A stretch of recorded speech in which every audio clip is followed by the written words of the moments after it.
This episode's readings carry content warnings for descriptions of viscera, possession, and transformation, and for sexual themes.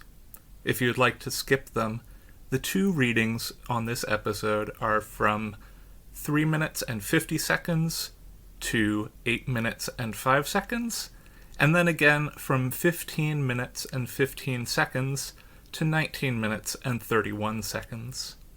Also, this episode contains some strong language. Listener discretion is advised.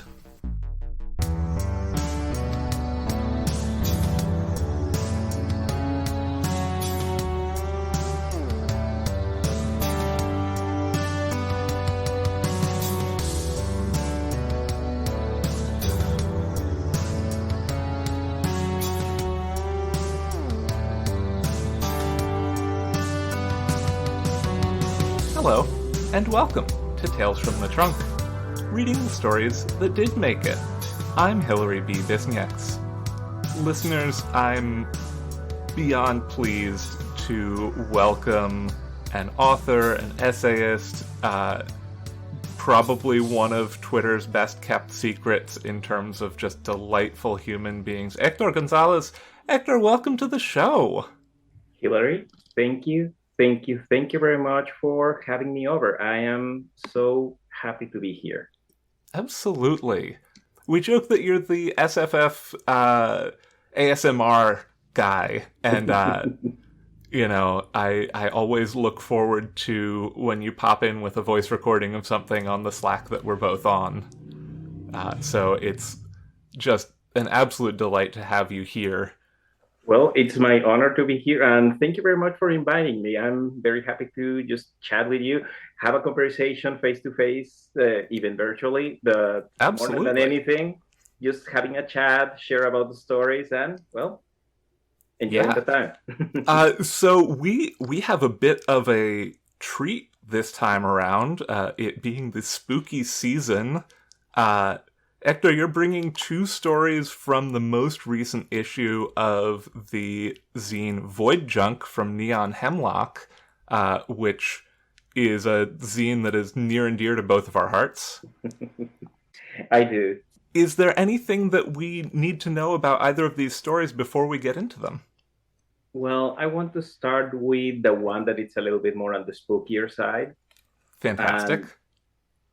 In this case, it was a call by one of the editors. They were just collecting pieces, and at this point, they approached me and said, "Hey, would you like to do a short story?" And I said, "Let me think about it. Let me digest it." Mm-hmm. And that helped me just come up with an idea, something simple, something straightforward, but at the same time, it's inspired by those old Reader's Digest stories that was, I am David's stomach, I am John's lungs, and giving a little bit more of a point of view of how an organ sees you from the inside. This is a little bit inspired by that. Fantastic. Well, ready when you are. Okay, let me just get my reading voice ready. Family by Héctor González. I am Joe's dirty secret that's eating him alive. This is Joe.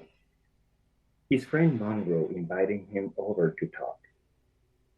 He seems serious over the phone. Joe knows a little about me, but not the full gargantuan details.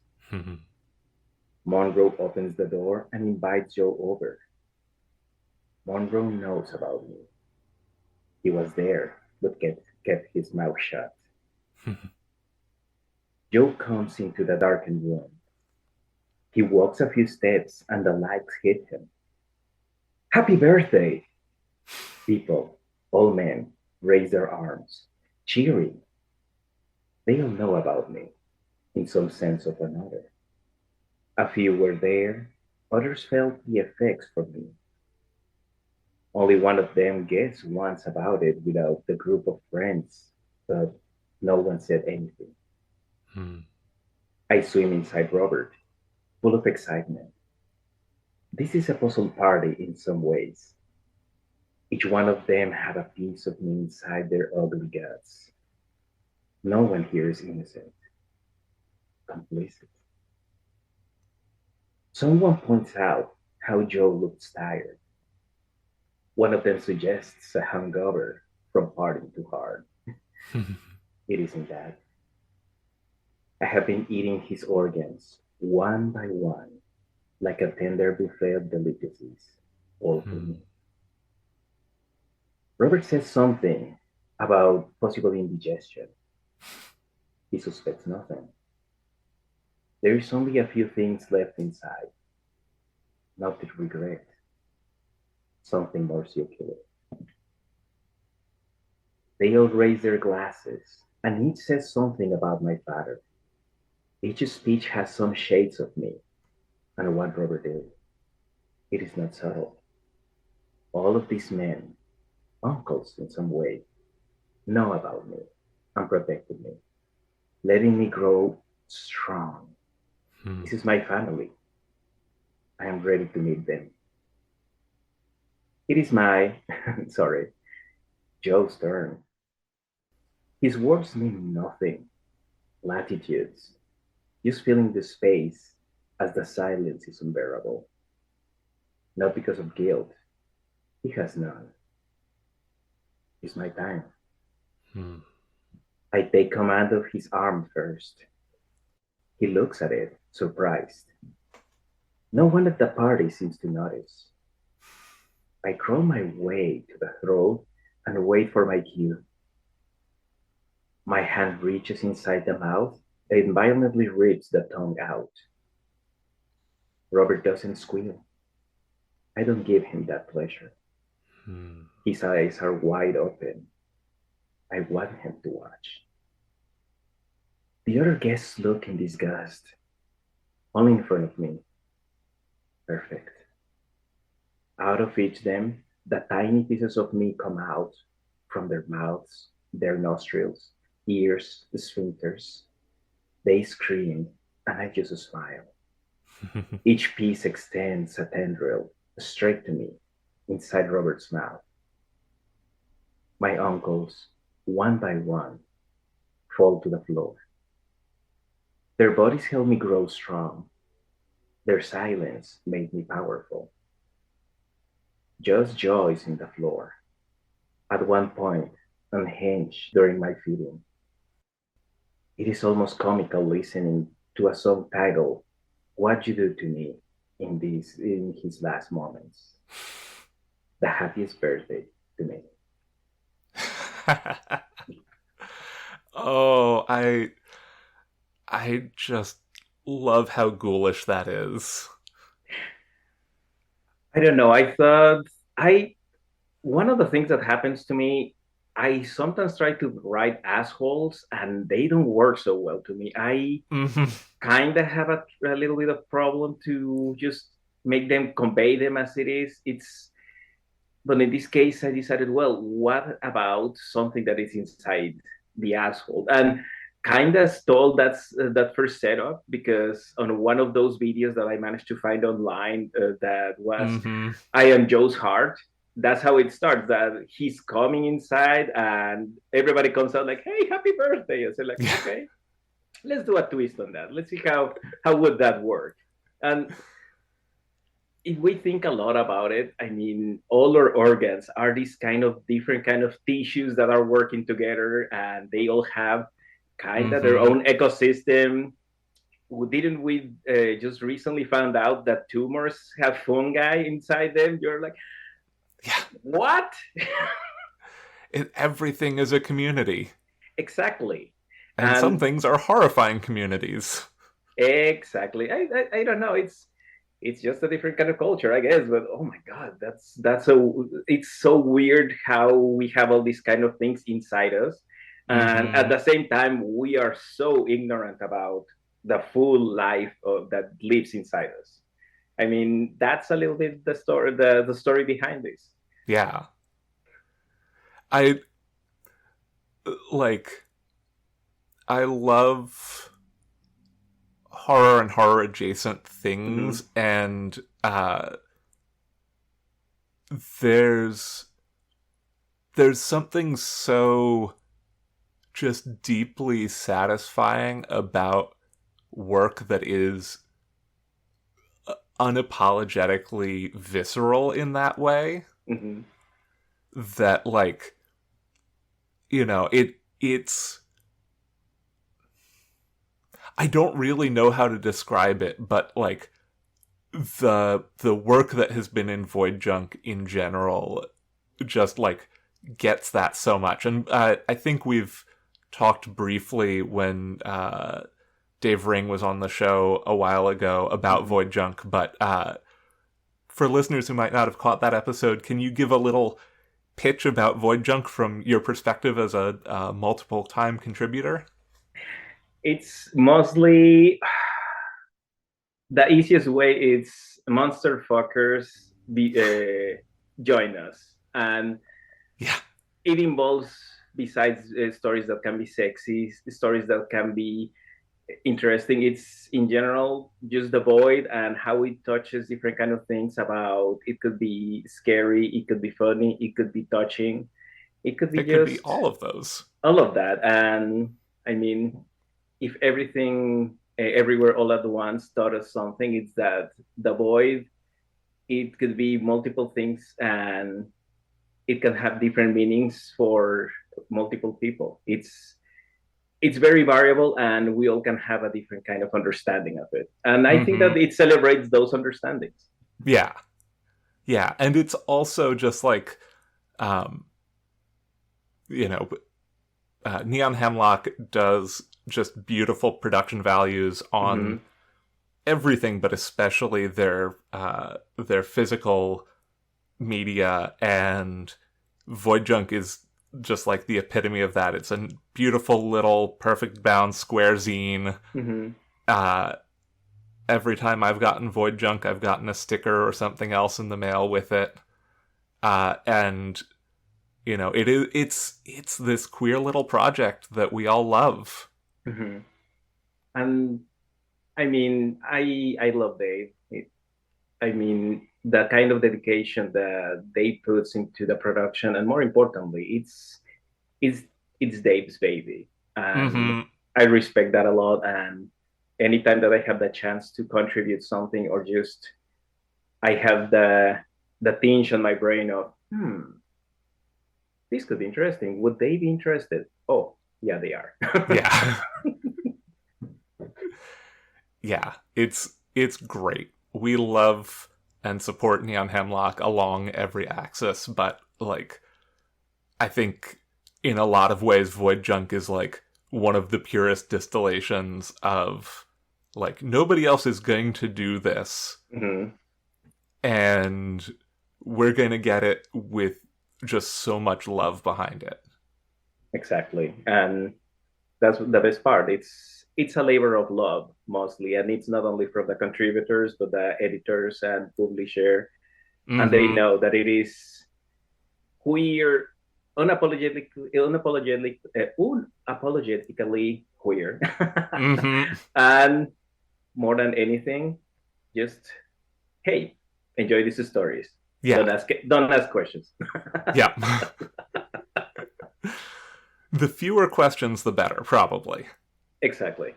Other than, has this unlocked something within me? Yeah, I can imagine some people will be like, well, I think I'm not vanilla anymore. um, so we don't have just one piece out of this issue of Void Junk. We actually have two. Uh, do you want to introduce your AITA out of this issue as well? So in Boy Junk, there are different kind of sections, and at one moment I thought, okay, why not making a mighty asshole where where the void it's asking that community on Reddit, okay, did I do something wrong? Did I fuck it up? Or maybe not. Who knows? And to me, it's the interesting part about what's the true nature of the void, how it has different kind of roles. depending on the people. So Mm-hmm. this is a little bit more on the sweeter side. Sweet, sweet and bittersweet. We'll see. Fantastic. Well, let's get that voice ready. Hmm. Am I the asshole for not mentioning to the love of my life, 29, male, that I am infinity, non-binary, just a void in a trench coat? By user, throwaway void. I met the guy, let's call him Ben, of my life while going out to eat tacos on a rainy day. Our orders got mixed and had a real life meet cute. The rain calmed down and we went to the park and talked about life.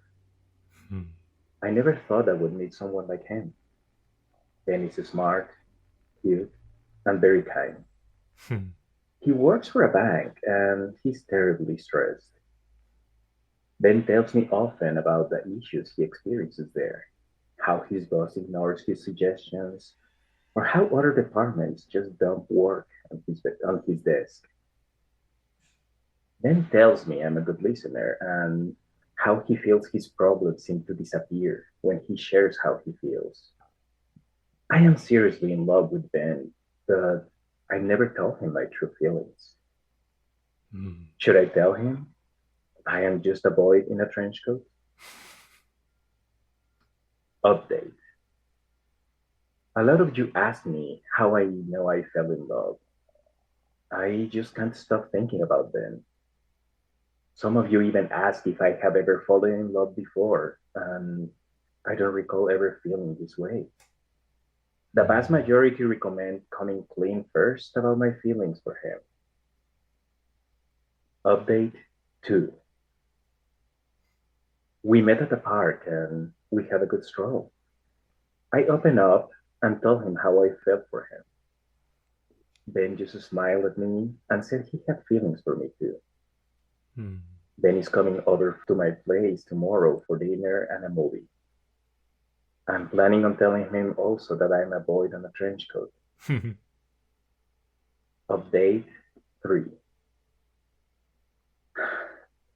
Things feel hazy, and forgive me if all sounds jumbled. Ben came to my place. I cleaned for him. I heard a knock. I opened the door and it was him. The first thing he did was put a kiss on me. The warmth I felt was intoxicating. I put my arms around Ben and felt comets dancing inside me. I closed the door and we moved to my couch while he kept making out. He took his jacket off in an instant and asked me to remove my trench coat. Are you feeling shy? Ben said, with a wry smile. It was time to be fully myself with him. I removed my trench coat and he saw me as the boy that I am. An absence of everything and a conglomeration of nothing. Ben didn't hesitate. He came to me with the same comfort I felt before. It was like a star was near me. You're my safe space, Ben said, while burying himself inside me, helping me forget my troubles. I was feeling ecstatic. We were together, and he accepted me for what I was. His affection coming into me tenderly, like a star, slowly delving into my being, soothing, comforting, falling for me, melting. I don't remember what I was writing anymore. I love that. I feel like having both of these stories is like you get everything you need to know about Void Junk out of these two. Like, we've got the visceral horror on one end, and on the other hand, at a birthday party, and at the other end we have Reddit send up about a sexy void in a trench coat, and both of which, obviously both from the same author, which is just a joy in itself, but then both of them approached with the same amount of real care and sincerity. And like Thank you. that's what Void Junk is. Thank you. Thank you very much. It's, as I said, it's a labor of love for everyone that is involved. And it's just playing with the genre, the ideas, what if, and go from there. Mm-hmm. Yeah. Yeah, and, I think so far every issue has been edited by a different team. Mm-hmm.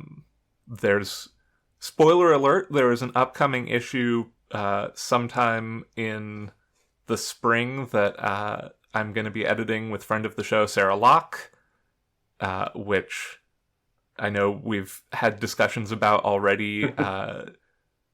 The subtitle of that issue is Cuddling the Void, so if you want just like tooth-rotting, unimaginable fluff, that's gonna be it. But yeah, it's just a really special project. Mm-hmm. And I was really excited to take a little peek behind the curtain for listeners. When I invite somebody on the show, I send them out a questionnaire to ask, like, okay, so what are you going to be reading this time? And when I opened this up and saw that you were going to be reading from Void Junk, I was just like ecstatic. Thank you. So you've written in, obviously, in the Void Junk spaces. Mm-hmm. You recently had a really touching essay over at Uncanny, the title of which is escaping me right now. Give me a second. I have it over here on my linktree, and let's see.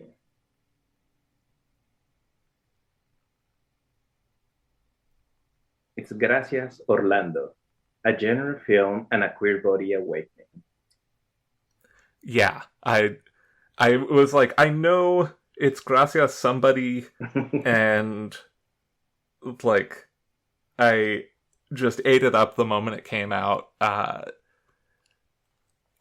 wondering if you can talk a little bit about your journey as a writer, and like especially as being somebody who is bilingual, writing in your second language, and approaching really personal topics a lot of the time. So, I mean, to no surprise, I was a kid that devoured any forms of imagination that I was fed at a young age. Mm-hmm. Funny enough, because I'm named after a Trojan hero, a tragic Trojan hero, if we want to go with that. Mm-hmm. One of the things that some neighbors gifted me was books about Greek stories. Uh, Imagine that you give that to a 7-year-old to say, Mm-hmm. hey, so here are some things that you can read. And some of those, it's like, well, your namesake got dragged by horses thanks to Achilles because you killed his best friend. So hooray. Also, Yep. what an unequal fight. You're fighting a demigod, and yeah, that's not a great Yeah. not a great matchup. Whoever arranged that. Wars, anyways. So I read a lot of that. I also loved the comics growing up. Mm-hmm. I had in Mexico, lots of the comics got translated, and sometimes I managed to get mostly semi-accurate translations from Spider-Man, El Hombre Mm-hmm. Araña named there, Batman and Superman kept their names, but the names got switched and everything. Translations were a weird thing, but I kept this deep love for stories, and Mm-hmm. continued growing up. And when I found out that this was in high school. I found out that the high school had a school paper, and I said, "Oh, I want to be part of that." And there were a couple of people doing comics inside, just doing them, and they have different kind of projects. It was more like a parody. The school was called Colegio Indoamericano, the Indo-American college, and then the name of the parody, it was Captain Indo-America, Capitan Indo-America. So it was just taking a little bit the classic formula and doing parody about that. And the author of that comic, it's one of a very prolific and very talented creator that I love his work. And he's one of those persons that I just love seeing him, that he has worked for Marvel. He also does a lot of work on Europe. I think he has a web comic right now. His name is Bachan. That's his pen name. And in general, he's so talented. His influences was John Byrne, also some Frank Miller before he went off the rails, of course. But it's always it's a pleasure for me to see his work out there. I mean, I just love him. That kind of thing. I wanted at one moment to be also a comic book artist, and I tried. I foolishly went into graphic design thinking that they will teach me how to draw. No, that's not how it works. But that was a long story. But I continue writing stories, making my own universes of superheroes and all kind of stuff and powers.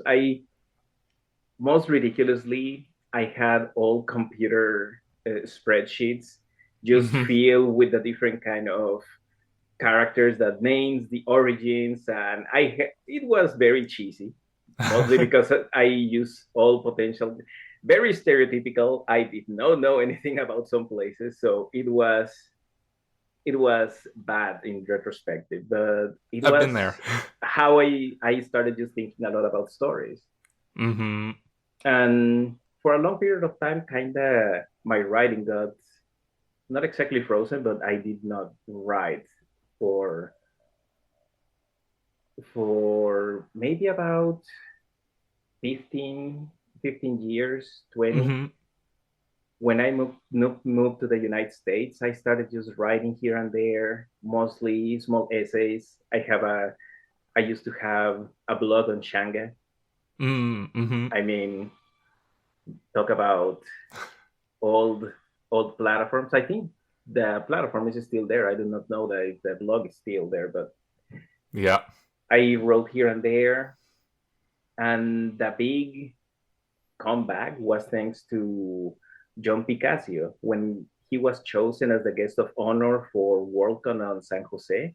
He said, "Hey, we need to invite more people," and he did an open call and mentioned, "Well, I'm helping 4 creatives from Mexico or Mexican Americans that live in the United States to come to the Worldcon." And I didn't see initially his tweet. I saw John Scalzi's tweet about it, and I thought, okay, let's see, let's talk. I said, I had this kind of past with sci-fi. I haven't touched base against with it, but I would like to go. And he was very open. He was very cool. We started chatting, and one of the things that he was very impressed. To me, it was groundbreaking because everything that happened on that trip was important for me one way or another. But he was very impressed that I managed to have the chance that Alejandro Jodorowski read the tarot for me. And he does that he used to do that on a coffee shop in Paris every Wednesday. And it's by luck. Usually about 50 people go there. They put their name on a bucket, and somebody gets, usually he chooses 5 people, and everybody's sitting next to him. I managed to sneak a photo of me next to him. That was it. But the reading that I got from him, it was completely a revelation in many cases. And I have to say, lots of things that he said there have impacted me on the long term. Mm-hmm. And that was something that John Picacio was very impressed about. And he said, you know what? I wanted to be one of the first four, I wanted to be one of the four persons that will be joining us on this Worldcon. And I think it was synergy or whatever you want to call it. A lot of other people said, hey, what about if I donate some more money and we invite not only four, but let's get four more and four more and four more. At the end, they managed to recruit 50 people that wanted to come to the Worldcon. In Mm-hmm. the end, not everybody managed to come due to other situations. Some of the Mexican creators, they decided to also do a personal boycott because of what was happening at the border with uh, the internment camps for all Mm-hmm. the immigrants coming from South America, and that was very valid of them. But still, me when I managed to go, and besides, I mean, things that I did there, I managed to serve tacos to a lot of sci-fi big persons, George R. R. Martin, Mm-hmm. and other creatives. I The biggest part it was how I opened my eyes to a lot of things because my taste on sci-fi, I initially started reading sci-fi as a way to connect to my dad, that he was a lot into Asimov, into Heinlein, into C. Mm-hmm. Clarke. And it was a way to have some kind of neutral conversation that wouldn't be too Mm-hmm. too hard to have with my dad at those times. But I had stayed on the past, and not only get to know some of these Mexican and Mexican American creators, their work, but also all the other people that are writing such fantastic sci-fi these days that completely uh, open my eyes. And every time Mm-hmm. that I see that there is some new anthologies, some new collections, to me it's essential just to, oh, I want to know more, I want to see, I want to listen to what they have to say in these stories, Mm-hmm. and keep going and going and going. And I, in some way, that happened in 2018 when I started just to get constantly into this diet of reading modern sci-fi and fantasy, and little by little started just feeling comfortable enough in my skin, in my identity, Mm-hmm. and in my way to just share stories that would be touching to some people, that could be interesting to them, scary if I manage to do it. Mm-hmm. Scary is hard to do. But more importantly, just writing something that somebody else will say, oh, yeah, I can see that. I can listen to what you're saying, and maybe sometimes identifying. With this Yeah. story about Orlando, some people approached me and said, that helped me a little bit to see how other media also helped me come up to terms with who I am. But yeah, that's a little bit like the long story on to how Hector got back into sci-fi and writing. I mean, sounds like a great story to me. I'm really, we didn't know each other then. I'm really sad that we missed each other at that Worldcon. But I, so many of my friends now were at that Worldcon, and Mm-hmm. I just missed them because we didn't really know each other yet, or Worldcon is huge. You're not gonna see everybody. Like, Mm-hmm. I definitely saw I saw George R. R. Martin's hat and like 50 people around him in the con hall at one point, Mm. and I ran into Scalzi just like I was leaving the dealer's room. He was walking into the dealer's room. I said, "Holy Mm-hmm. shit, you're John Scalzi," and he said, "Yeah, I get that." I mean, with me, I had the chance to thank him because it was during the losers ball that Mm-hmm. the part I managed to find that he was talking to someone, and I just approached as polite as possible and said, "Hey, uh, my name is Hector. I want to thank you because thanks to your tweet, that's why I'm here. So Mm-hmm. I cannot give you thanks enough for the changes that you have put in motion." And I remember at one moment somebody in Mexico, he's a food writer, for some important publications, and he said, "Well, I don't see the value of Twitter. It's not for me, and I can understand why. But if at one moment you come up with some approach of vulnerability, and at the same time as let's give it a try, let's see what happens." And sometimes it can lead to lots of wonderful things. Some of the gigs that I have managed to get thanks to somebody posting on Twitter, "Hey, we're looking for a narrator that is a Spanish speaker." Well, raising hand over here. Yep. Yeah, for sure. It's like, I don't know. There's a lot of valid critiques of Twitter. There's a lot of times where I say, "Oh yeah, it's the hell site. It's terrible over there." But like, I was just reflecting today that like some of my like strongest friendships in science fiction come out of Twitter. Like, our guest, who at the time of recording, the episode is going up in 2 days. At the time that this comes out, it will have been 2 weeks ago. But like Aidan Mower, who is in this timeline coming up in 2 days on the show, like, I don't even know what chain of events led to us knowing each other on Twitter, but like, he's given me amazing feedback on stories that I've, for the most part, not been able to sell. I was able to give him some really useful feedback that on a couple of his stories, and like, you know, we've just been friends for like 7-8 years now, just because Twitter can still be a place where, you know, where writers can connect and like, you know, find each other at just the right time. So Leslie, my fiance, one of the things, how they described at one moment Twitter, it was a party where everybody's drunk, everybody's screaming, and at one moment you hear somebody screaming the same thing as you, and you're like, "Hey, we should be BFFs." And that's how it starts. That's how it does.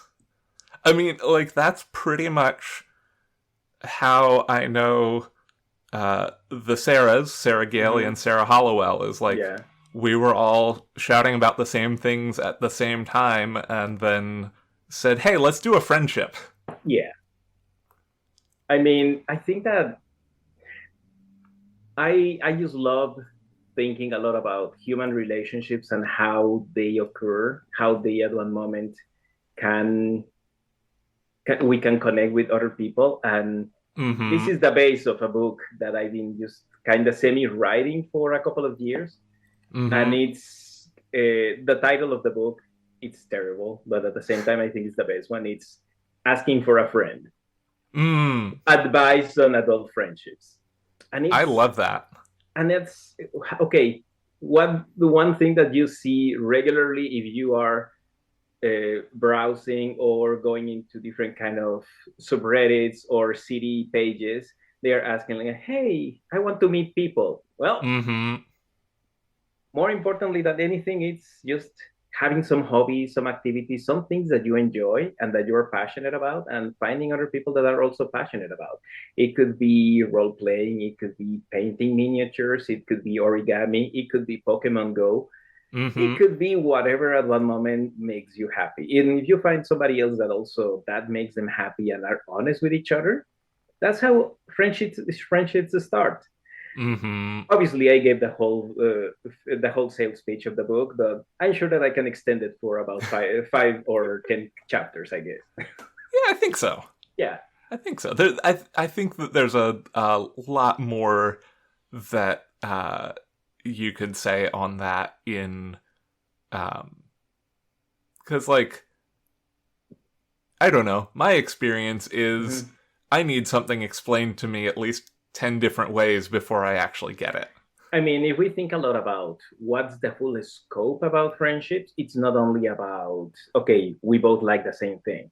If the whole thing it's about football, well, it's okay. You can have a football friend, and that's fine. You can have Mm-hmm. also a pottery friend, that it is also fine. And they can meet, they could not meet, and that's okay, because it's not exactly that everybody will be fitting all the different check boxes in you. Mm-hmm. And chapter that I have there on this book, it's about how to fight with friends, Mm-hmm. because that's the important thing, that so many times a fight can be seen like, oh, we are so done and everything, I cannot just do anything. There are ways to fight these hard conversations, and yeah, maybe at the moment that's a friendship ending conversation, it sucks, but sometimes it can be also helpful to know exactly how this friend also has their own boundaries and their own ways to communicate. It's Mm-hmm. all part of the thing. It's relationships. Yeah. We all are different kind of universes, and we sometimes crash into each other. Happens. Yeah. And in the best case scenarios, like you were saying, it can be really transformative. Mm-hmm.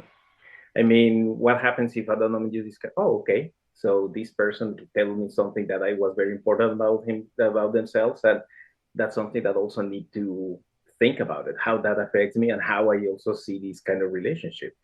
Mm-hmm. It's different kind of things that it's important to keep in mind. We, I think that bottom line, a lot of us wants to be able to connect with others and feel cared for. Mm-hmm. And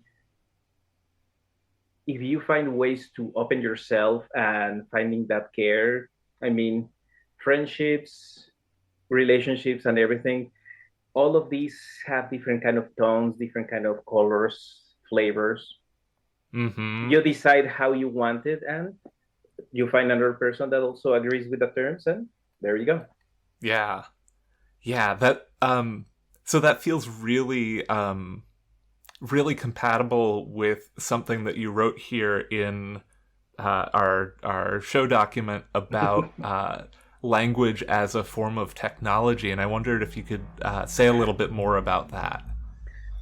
So, to me, I mean, language, it's a form of technology that at the same time, it's so important, but at the same time, so ineffective. Mm-hmm. And I think a lot about, let's say, the concept of chair. Both of us know that it is an instrument for a type of furniture that you use to sit. But Mm-hmm. the kind of chair that I picture in my mind palace could be completely different to the one that you had in there. Mm-hmm. And sometimes we manage to communicate with each other and try to find out, okay, how's that chair to you? And it's an language, so ineffective as it is, it creates these kind of words and terms, these abstractions that we try to convey to another person, hoping that they will also include those on their mind palace, on their dictionary. Mm-hmm. And we are exchanging with each other different kind of things. And I gotta admit, in many cases, when I'm chatting with someone and I do not understand something or I get lost, I I'm the kind of person that I am sorry, I didn't. What do you mean by this? I'm Mm-hmm. even if it derails a little bit the situation, because I want to understand what do they mean. I mean, it may be kind of quaint, Mm-hmm. but to me it helps me get a better connection with somebody and talking to, and that's one of the most essential technologies that we have. And I say that language it's so rudimentary and ineffective because I feel that well, I think that other species, we're talking about insects, we're talking about animals, we're talking about reptiles, they have Mm-hmm. other elements that they use for their communication, and we kind of maybe we have stopped some of those elements that we had. Some say that we used to use our sense of smell a lot more communicated before, but we have kind of castrated that through to odors, fragrances, Mm-hmm. deodorants, just kind of completely cutting ourselves from that extra element that would be there. Mm-hmm. And who knows? I mean, maybe in the future we'll be able to come up with other elements that could be helpful with that. Yeah. Oh. So just for clarity, my Mind Palace has two chairs in it. It has a wingback, overstuffed wingback chair, and the IKEA Poang, the Yes. one that's got the bent plywood sides. Mm-hmm. Yep, those are my Mind Palace chairs. Oh man, my chairs. Unfortunately, my chair is kind of like a abuelita chair. It's just Mm-hmm. a rocking chair because I do not know why, but I think that's one of the most meaningful inventions that we ever had, rocking chairs or just any kind of rocking instrument, the kind that we That's just kind quality. of swivel us. I still want to find a bed that does the same thing as a swivel chair, that you can set up some kind of system and it just Mm-hmm. slowly rocks you as an adult. If somebody does that, I mean, I'm okay with you steal my idea if you give me one of them. Yeah, no. Rocking chair, I feel like a rocking chair is right up there with a weighted blanket in terms of like, you need comfort, like that's comfort Mm-hmm. right there. Exactly. And I don't know. I think that I mean, it goes back to the feeling of care that we get as a newborn. We Mm-hmm. get we get rocked as a newborn and then as a child, or just not gonna lie. One of the things that Leslie loves, it's whenever I just have them in my arms and then just kind of rock a little bit. Mm-hmm. It's so, I don't know, primal, so Mm-hmm. so cozy. Yeah. Yeah. Nowhere else but Tales from the Trunk will you go from uh, a void in a trench coat to the absolute comfort of being rocked in somebody's arms. Best podcast on the internet. We got range. We got range. We've got range like nobody's business. Um, so I just heard this weird noise in the room, the podcast room, and this blue police box. All cops are bastards, of course, but this blue police box just showed up. And I'm wondering if we can, at this moment, take a step into this time machine and go back if there is anything that you'd really like to offer to young writer Hector. Oh man. One thing that I would like to tell to young Hector, I would tell him to just keep feeling. There was a moment during my 20s when Mm-hmm. I completely shielded myself of emotions and I was on my fully capitalist bullshit. And Mm-hmm. I had to learn the hard way, especially with the dot-com bubble and everything, how, well, how at one moment everything can come down. And I touch a little bit about that. One of the first, I would say the first essay that got published in the United States was thanks to Sarah Gately's Personal Canons series. Mm-hmm. And I spoke about one of my favorite books, Momo. And Mm-hmm. not the Momo Challenge. That has nothing to do with that. Momo is a book by the German author Michael Ende, or Ende. Mm-hmm. He also wrote The Never Ending Story. But Momo, if you can at one moment put into a simple concept, it's an anti-capitalist, an anti-hustle book that it's a children's fable that all adults should read. Mm-hmm. Yeah. Yeah, I remember that and I was like, oh, I should read that, and I added it to my reading list, and I have not read it yet, but uh listeners, if you need more convincing than that, link will be in the show notes to that wonderful essay, Thank you. and also to Bookshop or IndieBound, where you can go and purchase that book for your very own self from notamazon.com. I mean, if you want to do the real Momo challenge, read that book, and I'm happy to just chat with you about everything that you find about it. Mm-hmm. I mean, it's been my favorite for years, and I keep buying copies and losing those copies whenever I need to give them to someone. Well, as a loan, but Mm-hmm. in Mexico we have a saying that uh, it's not exactly a kind saying, but it's es un tonto el que presta un libro y más tonto el que lo regresa.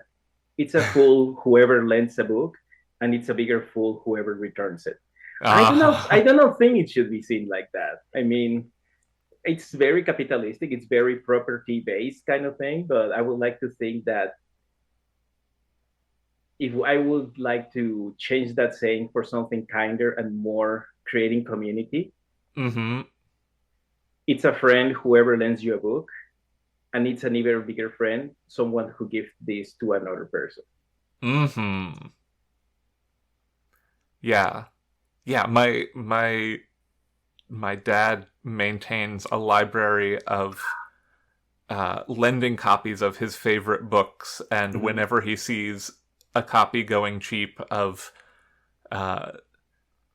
he'll have lending copies of his favorite Terry Pratchett books, and he always has a lending copy of Le Guin's The Dispossessed, and he'll just, if you need this book, if he judges that you need this book in your life, you 100% are going to receive it. Man, now I want to do that.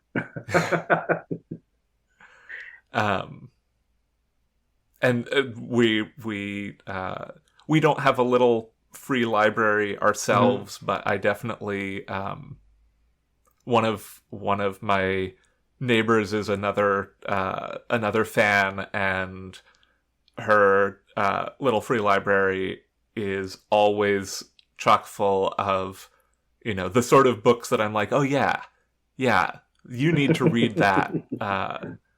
I think last time I stopped by, there were copies of Sarah Gailey's River of Teeth and Taste of Marrow. Oh, that's awesome. And so I always know, like, oh, if I need to offload, I have an extra copy of something, or an extra copy of something. That's where it's going to go to. Yeah, I kind of want to do the little library, but at the same time, I I have a lot of projects. The problem with my ADHD is that if I don't manage myself to say only 4 projects per quarters, otherwise Mm-hmm. I will have a mountain of things happening around me. And I've lived on the mountain, and I decided I do not want to do that again. So maybe start of 2023, I can do a little library with some of the books that I just pretty much support a lot on Kickstarter, or just from Mm-hmm. other authors. And then when I'm done, just kind of putting my recommendations and saying, hey, if you want to read this, please have fun. Mm-hmm. Yeah, I feel you so hard on that. Having too many pots in the fire. And also going back to the words of wisdom of healing yourself. Like that's I'm reading Dr. Devon Price's book Unmasking Autism right now, and like the theme, and he also wrote I think it's called The Myth of Laziness, which I think both of them are extremely abuelite books. But like Unmasking Autism is like every chapter contains a personal attack directed squarely at me specifically. Just in terms of like it's the whole concept of like masked autism is like autistic people, neurodiverse people have to learn to put these masks on to function in neurotypical society, and the core premise of the book is your autism, your neurodiversity is good, actually, and the world would be so much richer for you to be able to unmask. Exactly. I hear me out. I I had a conversation earlier today about trees and Mm-hmm. how each kind of person can be like a different kind of tree, and we connect on different kind of ways on the complex canopies of each person and each foliage. Mm-hmm. And that's wonderful because a monoculture of trees, I mean, it happens, but it's not always the best solution. You need to have this diversity, these different elements that potentially can fit each other and connect on different ways. Mm-hmm. Not only through the roots, but to the trees, fungal ways. I mean, we are so surrounded by these kind of analogies that are just in our face telling us, hey, have you considered doing this? Mm-hmm. Like everything that it is over here. Have you considered following our example? No? Okay, we'll continue doing it until you figure it out. Mm-hmm. Yeah. There's so many good books and so many good ideas and so many good people to talk to in the world. That's one of the things that I just love about stories. They open the door to another person's imagination and telling you, hey, let me share with you something that I feel strongly about. And Mm-hmm. I mean, I want to share something that I feel especially very, very happy because because I knew that I was receiving the latest We Are Here, the best queer speculative fiction of 2021 by Neon Hemlock. I Mm-hmm. started reading the one for 2020. And one of the things that is very touching in there is how Charles, the main editor, the series editor, he's a little bit sad that he cannot include the story, one of his favorite stories from CL Clark. Mm-hmm. And what is the first story of this one? The Captain and the Quartermaster by CL Clark. And I'm so happy that this managed to happen because I think it's a fantastic story. It's a beautiful way that initially, and well, he wasn't able to include that on the previous iteration because CL was one of the editors, was a guest editor of the issue. Mm-hmm. So once C was doing anything else, something else, well, the There you go. the captain and the quartermaster got invited into the ship. I'm Those so happy. anthologies are also just absolutely incredible. Yeah, and it also is this kind of beautiful work that Charles does, especially each month, trying to find out, okay, who has written about queer stories. Mm-hmm. I want to read them. I want to at one moment, if possible, include this into this compendium that I do year after year because I think that the important thing about stories, besides writing them, is also listen to them and sharing them with others that at one moment may also fall in love with them. And Mm-hmm. that's one of the important things that I mean, sometimes some people find their own career paths. They find their own ways to dream the life that they want, inspired in a Mm-hmm. story that says, "Oh, I want this kind of happiness. How can I have this kind of happiness?" Mm-hmm. Yeah. Yeah, there's to bring it back to the intimacy of both of your Void Junk stories. I don't think there's anything more intimate in a lot of ways than sharing a story that's meant something to you with another person. Like whether that is, whether it's something that's especially touching that tugs at your heartstrings, or whether it's something that like was extremely scary and you want to, share that with somebody else, like, that's giving somebody a piece of your heart in a really important way.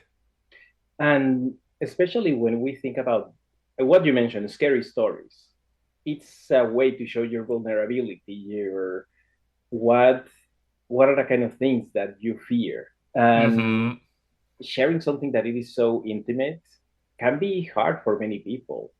But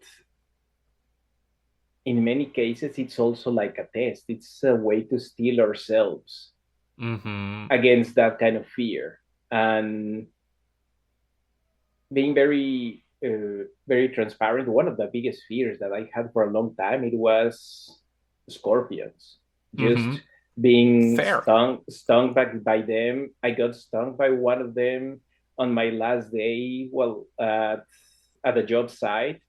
Mm-hmm. And thankfully I didn't panic, but at the same time, when I found it, I'm sure that I just slammed it with my boot so much that I left a crater where the poor little thing was. Uh-huh. But that experience made me also see that, I mean, I got stung by it.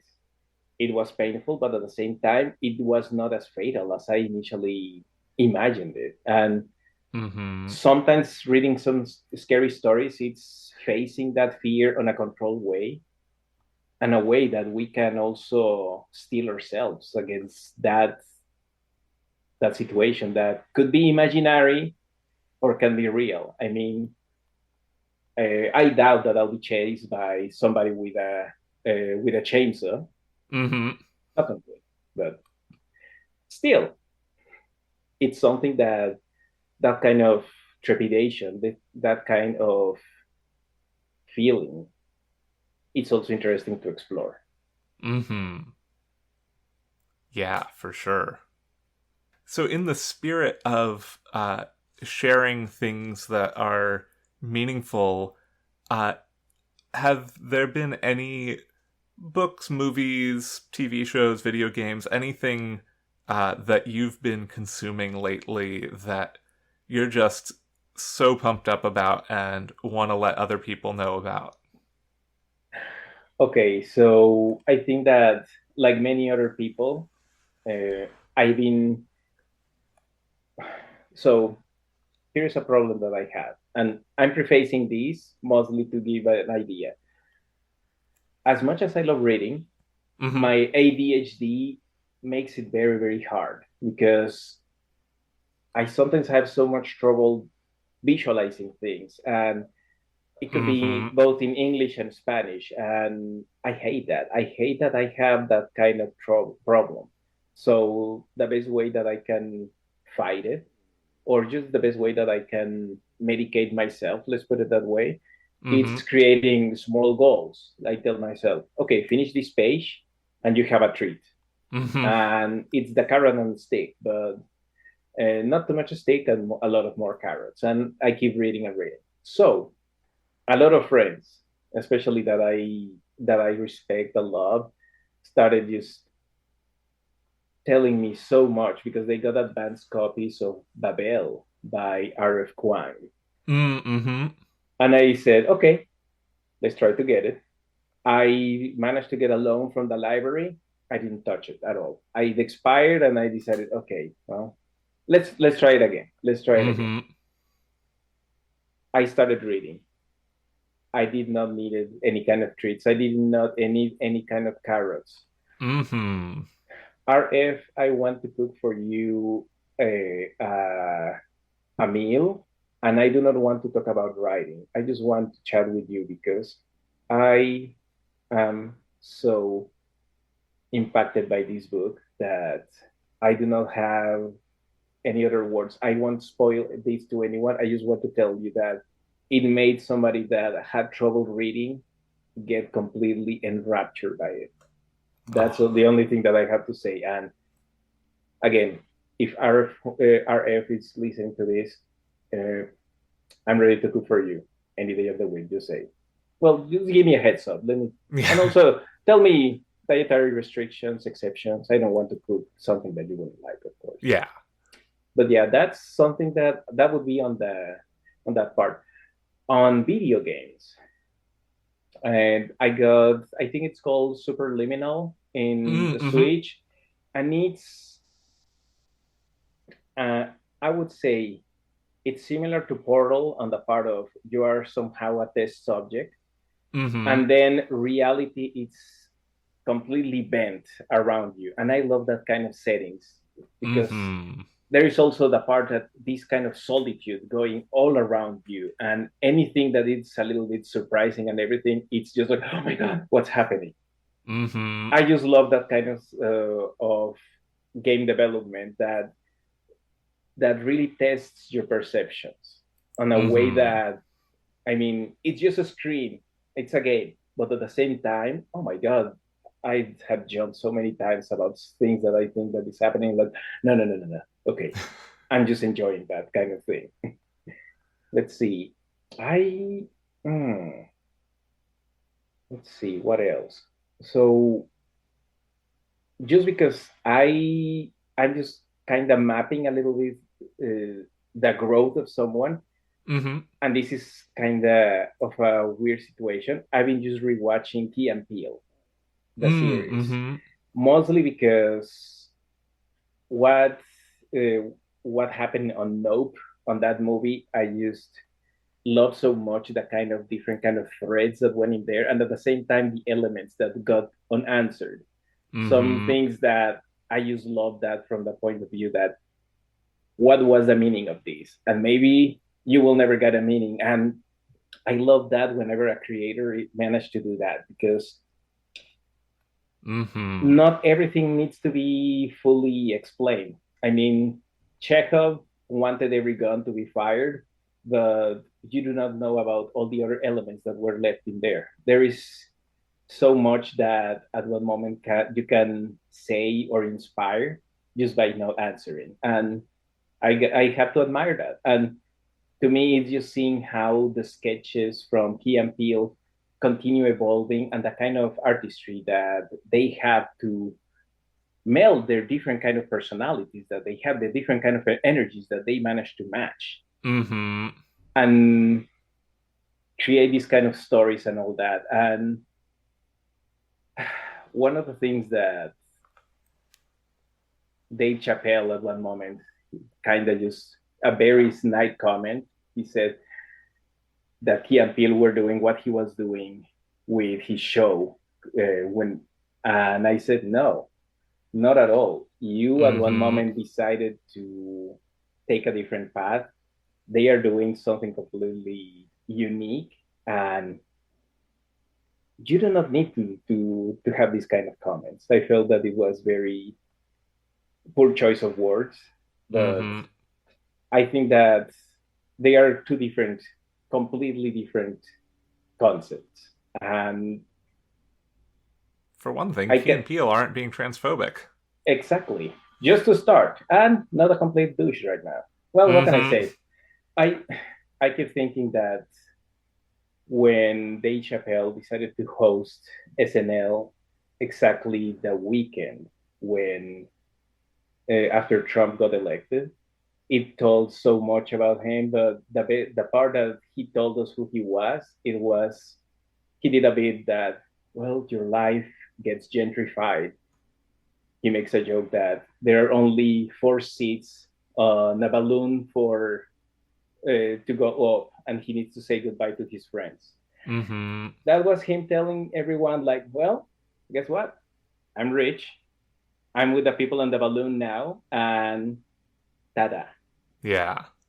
That Yeah. was that was quite something. When people tell you who they are, you listen to them. Completely. Okay, this went through a very weird, Yeah. weird situation, but yeah, it's. I admire comedians when they manage to create this kind of great narratives, and Mm-hmm. it's great world building, and then you make something absurd. It's it's something that I enjoy so much.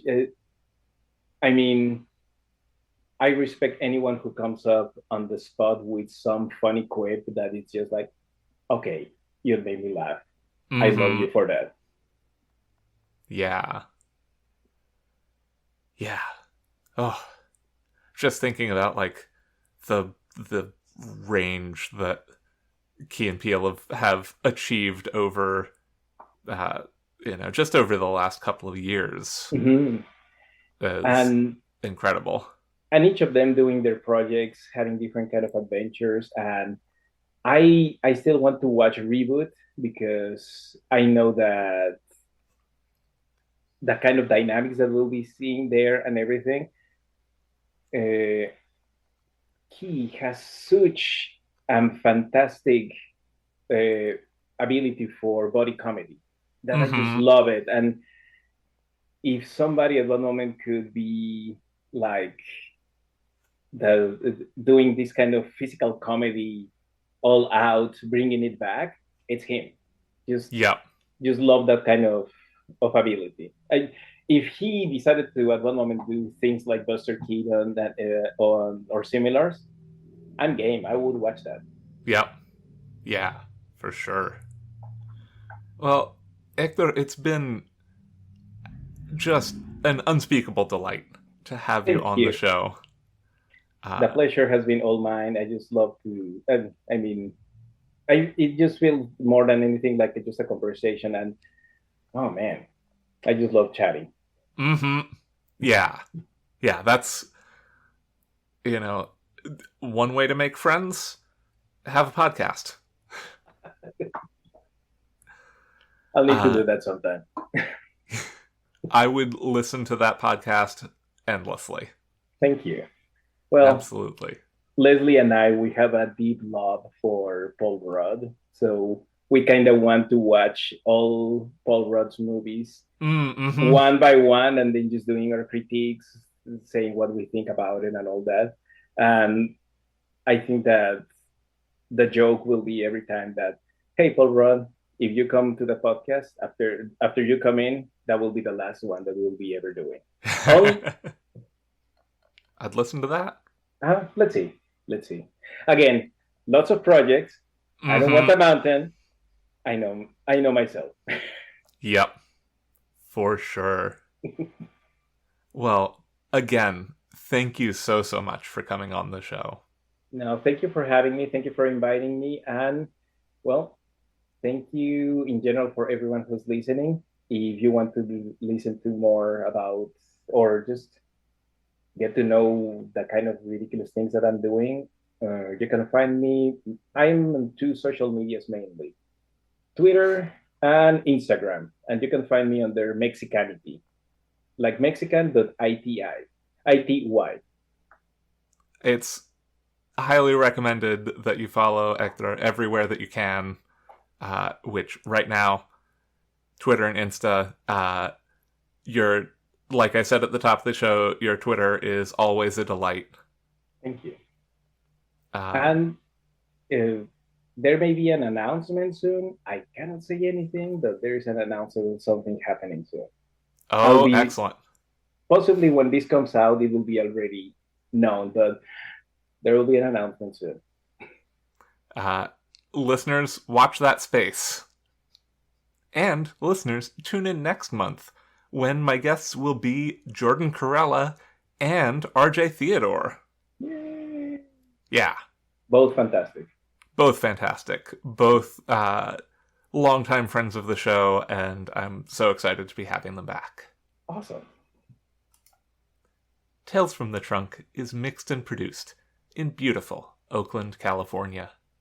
Our theme music is Paper Wings by Lillian Boyd. You can support the show on Patreon at patreon.com/trunkcast. All patrons of the show now get a sticker and logo button, along with show outtakes and other content that can't be found anywhere else. You can find the show on Twitter at Trunkcast, and I tweet at HBBisniex. If you like the show, consider taking a moment to rate and review us on your preferred podcast platform. And remember, don't self-reject.